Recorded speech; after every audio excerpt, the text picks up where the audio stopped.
right, this next segment is called Hot or Not. This is where we take a look at a new game that just hit the scene, and we're going to decide whether we think this game is hot or is it not.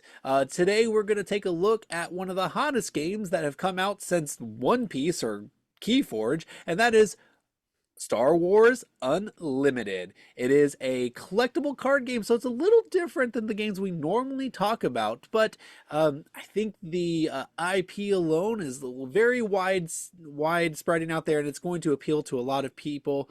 So let's take a look on how to play, and then we will talk about whether we think this is a hot game or not. Star Wars Unlimited is a two-player collectible card game. The goal of Star Wars Unlimited is to defeat your opponent's base. In this case, most bases have 30 hit points. Sometimes you can have a little less. Each player will also have a leader. This leader will stay in play for the entire game. It will allow you to deal an action at some point during your turn. Also, once per turn, it'll give you an epic action, which is to flip over your character. Now he becomes a unit that can attack. To start Star Wars Unlimited, you will draw 6 cards. Out of these 6 cards, you will pick 2 of them to be your starting resources. It doesn't matter which cards they are, they don't have to be a specific resource type, any card will do. Once the 2 resources have been picked, then we move on to the action phase. First thing you do is determine who goes first, and they'll take this initiative counter. That person then gets to take 1 of their action, and then the opponent will get to go, and you'll go back and forth until both players have passed. One of the actions you can do is play a card from your hand. The cards tell you how many resources you must expend. So if I have 2 resources in play, I can just exhaust those resources to play this card into my ground unit space. If I had a unit that was space unit, I could put them into my space arena. Ground arenas can only attack other ground opponents and the opponent's base, and space units can only attack other space units and the opponent's base. Whenever a unit is played from your hand, they do come in the exhaust position. They cannot attack this turn. Once you've played your card or done another action, now your opponent goes. He takes one of the same actions. Then it's your turn again. On your turn, another action you can take is play an action ability. Your leader will usually have an action ability. In this case, it says deal 1 damage to each base. You just exhaust the leader and indicate that you've taken the action. If you had units in the ready ability, another action you could take is to attack. In this game, you can determine who you want to attack. You can attack one of the opponent's units, or you can attack their base. As long as they don't have the ability Sentinel, the choice is yours. And the other action you could take is take the initiative. When you take the initiative, you are done with your turn. You may not take any more actions no matter what happens, but you get to go first on the next round. And then the last action you can take is just pass. This one's a little unique in the sense that when you pass, you can always come back into the action at a later time. So if you haven't taken the initiative, you can just pass and wait to see what your opponent does. At the end of a round, when both players have passed, you ready all units that are in the exhaust position. You also ready your cards. Then you draw 2 cards and play a card to your resource row if you'd like. And that's a quick rundown of how you play Star Wars Unlimited. All right, and there you go. Really quick explanation of how to play this game. I will say that it is not anything like groundbreaking and how to play. If you've played a living card game before, you probably figured out how to play this one pretty quick.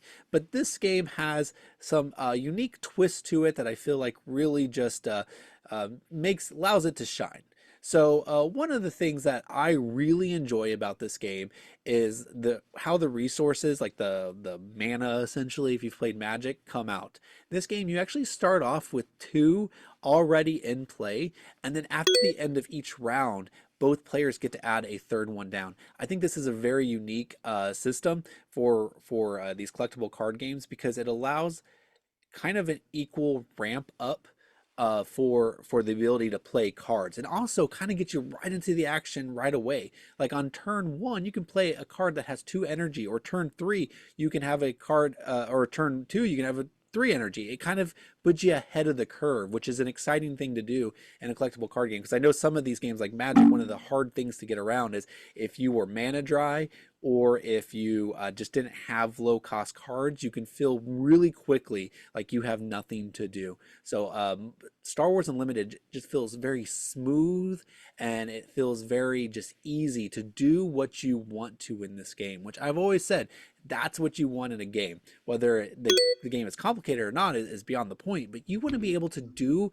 what you want to accomplish in a game. And I think Star Wars Unlimited does that in a really good way. Also, I really like how they handle the leaders, how you're ramping up and you know this leader is coming, but when the leader needs to be fielded is a very nuanced decision. You can't just go right away like, oh, look I have 7 resources, I'm putting out Darth Vader, because if you bring him out with no protection, your opponent is just going to tear him up, and he's really not going to take but one action and then it's over. So I think it's a really just a really smooth and thoughtful game, and I think the ease of play, we haven't seen anything quite like that. Well, I shouldn't say anything because I haven't played Lorcana or anything like that. So some of these games are getting easier, but this is one of the games that is very simple, and I think my 9-year-old son would be able to pick this up and play it. It has wide appeal, and I think this game is definitely hot.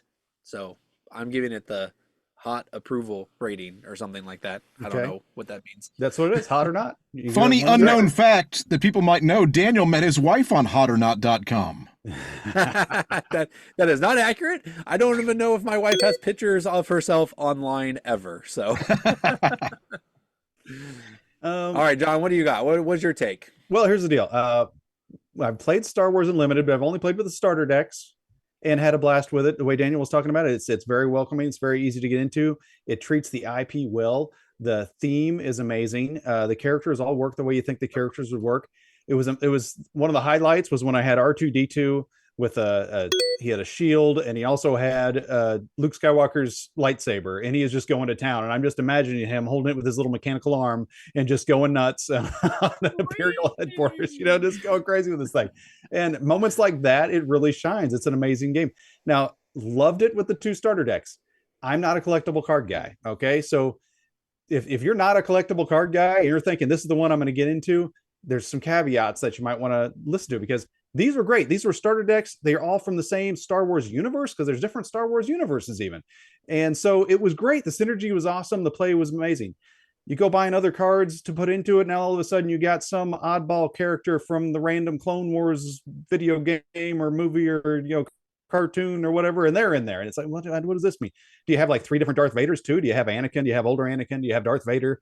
I don't know. I can see how the collectible card game would take away a lot of the magic of this game, in my opinion. Yeah, literally. What I would like to see is, I would love to just see different decks. Like, you just buy different decks and use the different decks instead of piecing them all together and then go. I don't know. If you're not a collectible card guy, it's probably not going to turn you into a collectible card guy. Is it a hot game? It's a hot game. Is it fun to play? It's fun to play. But the whole idea of doing the collectible card, which is what you're supposed to do, and if you don't do it, you're going to lose every time. So to me, it's hot, but that's the reason I'd rather play Star Wars the deck building game, I think, because you have 2 equally balanced players playing with an equally balanced deck, and you see who does better. So to me, it's hot, but not for me. And it's probably not for you if you're not into CCGs. I like your take, John, but I got a question for you. Yes. Is this Star Wars or Star Wars adjacent? And is it a Euro game? Good question. I was going to point out, it's funny that he said he likes the different multiple universes in the game, yet Outer Rim is not in the Star Wars. No, that's not what I said. There is no other universes. There's no multiverse in the Star Wars universe. It's all the same universe. It's all canon. There we go. Okay, as the host of the show, I want to hear John You're not going to see. Okay, you're not going to see in the movies. You don't see the same everybody in Revenge of the Sith because it's a different timeline. So that makes it a different. They are in their own timeline. In this, it's going to mishmash everybody together. Different places, timelines, all that. No, it's the same timeline. It's just a different point in the same timeline. Timeline is in, John. I think you're being obtuse, Andy. And this time, I think what John doesn't want to see is he doesn't want a deck with young Anakin in it and Darth and Vader. Old Anakin and teen Anakin, and then wouldn't that be stupid? To me, that would be stupid. But all right. Well, let's see. What do you got against Hayden Christensen? Aside from the fact that he can't act. and that all the movies stunk. And I don't really want to see anything from those movies. So there you go. Now What about Jar Jar? That's exactly. Mr. You Thinking, mean you're me? so stupid. If we want to see someone that really likes it, Rob, what do you think? What do I think? Well, I'll tell you what. If having 8 decks, it's hard to see with my background, but I've got 8 decks. So let me tell you, I got a ticket during Gen Con last year when they were demoing this game with me and a friend. We went and we demoed it, and I'll tell you what, I think they only had the starter decks at that point. They were dumbed down cards. They didn't have the full set out, and I didn't like it. I thought, what's really unique about it was you had these 3 different. You have a base. The whole object is to destroy the person's base, but then you've got this space campaign and you've got the ground campaign, and you've got all these different choices about what to attack. And at the end of the day, I thought, well, why not just throw everything at the base and destroy it and be done with it? I came out with it thinking it was not going to be a good game. Well, was I wrong? I got a bunch of booster packs. I got the enough to make 8 decks out of it. Sold all of my Star Wars, sold all of my Magic collection to bump into the thing.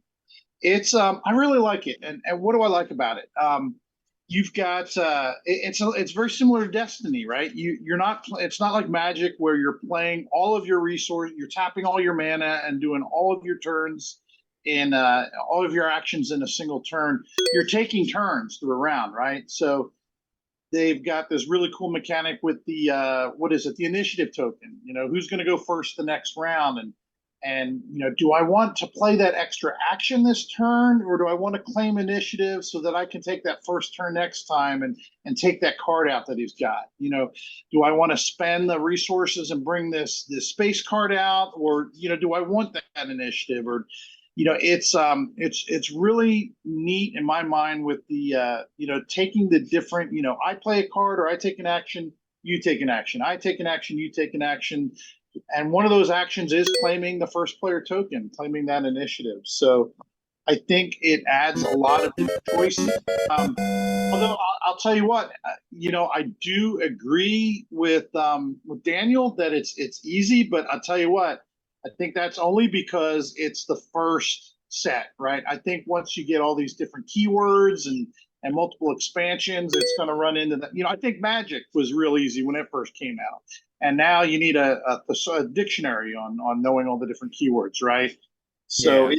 it is easy for now, but I think give it time and it'll be as complex as the rest of them. But for me, I get that. And it could have more complexity. That is a trope of these games, as they kind of keep building and building and building. But the frame of this, I just feel like is just very smooth and very clean. And like you get a game like Keyforge, who came out and it had a lot built in already, or Netrunner, which I know that's not a collectible game, but like there was a lot of complexity to there. So the root of this is just very smooth and neat, and I think that's going to be able to give it a foundation to build on and keep it relatively from going insane. No, it's definitely a hot game for me. And the new expansion I think is coming out.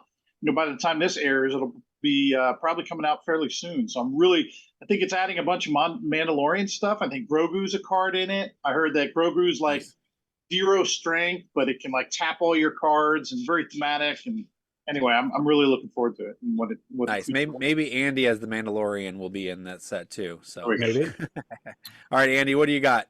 Well, this is Boba Fett, not the Mandalorian. So just to clear that up, same thing. Imbecile, you nerf herder, as they say. So here's the thing. I have traditionally not gotten into these types of games, and there's a few reasons for that. One, I know they can be a money pit. They really can. I almost don't like the sub economy that comes about because of these things too, where cards are rare and so you can sell them. I know that's a whole thing and people are really into that. I've never gone down that path, and maybe I'm tempted to finally do that because I did enjoy playing this. The only game similar to this I've ever played, and I'm going to give a plug for it because I'm a shameless attention person, was Challengers. And that is, I played the game online, Eternal by Direwolf, which I did a bunch of the voice work for. I did a bunch of the characters. So when I did that a few years ago, I was like, I'm going to get into it, this kind of game. And I loved playing Eternal. But what drove me away from playing Eternal after a while is they just kept growing the universe and growing it with different cards, like you said, with Magic. And suddenly you've got to have a thesaurus to know all the different stuff. And I'm a little worried that if I get into this, I'm going to run into the same thing eventually, and I'm just going to be like, oh, this is just too much at this point. I can't keep track. It takes too much of my time to devote to it. But at the same time, I'm very tempted. I'm very tempted, mostly because my kids are so into Star Wars. This is actually my son's helmet here. And I know he would get into it. He demoed it. He loved it. And so I may go ahead and bite the bullet and get into it. I did enjoy playing it. But I'm wary at the same time. So is it hot? Yes, it's hot. But is it for me? I don't know. I may just have to give in to the dark side. Yeah, you talk about a lot of sub markets there, Andy. If you're looking for a couple Darth Vaders or Boba Fett cards, I've got some to sell. Yeah. All right.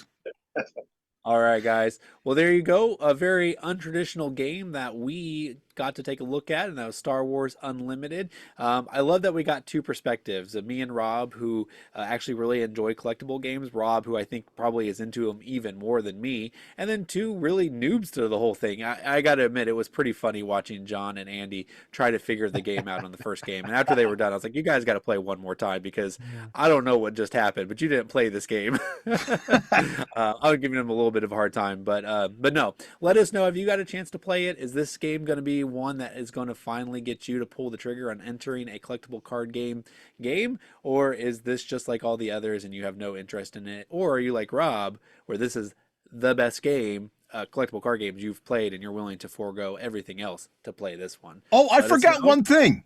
One thing, Daniel. An unpopular opinion apparently that I have, and I thought the artwork was Oh, I do agree with you there. I do agree with you there. The artwork is a lot less to be desired. So yeah, spot on. Yeah, it's a good comment. I thought it was the artwork. I thought it was very reminiscent of the classic Star Wars comic books, so I liked it a lot. Yeah, I like it's interesting. That comic book feel to it, and to me, it just was spot on. I would hate it if they would have used movie stills. That would have ruined that'd the have whole been terrible. Thing. Yeah, I wanted to see them go terraforming Mars style and just get some clip art. Just some clip art. Some public domain photos. Yeah. Random pictures of things. Yeah. No, or stock photos. Yeah, it seems like the art you either love or hate it, and I don't know. It just felt a little bit to me. And honestly, the other thing is, I understand they're going to be making a lot of this stuff, but it felt like the components were pretty chintzy. Yeah, again, the components and even the card quality, the card stock didn't feel like, I don't know. So they do have, and this you can't find any of this stuff anywhere. That's I think, Andy, you were saying you were trying to find some packs and couldn't find anywhere in like a 100-mile radius. They did come out with the Game Genic tokens that are like really, really cool. But you got to buy them. You know, the little tokens that came with the game with the starter deck, chintzy. But they do have this really neat upgraded pack that you can spend money on, and that's really hard to get. That is really, really cool. But the card quality, I agree with you. It could have been more better. All right. Well, that's enough of that. That's right. So let us know what you think. Thank you for watching this clip from Around the Board. If you'd like to watch the full episode, please click on the link down below. Around the Board is essentially a game show featuring 4 board game enthusiasts that discuss board game topics and news in a competitive format. Whoever wins gets to talk about whatever he wants at the end of the show. So please join us, won't you, Around the Board.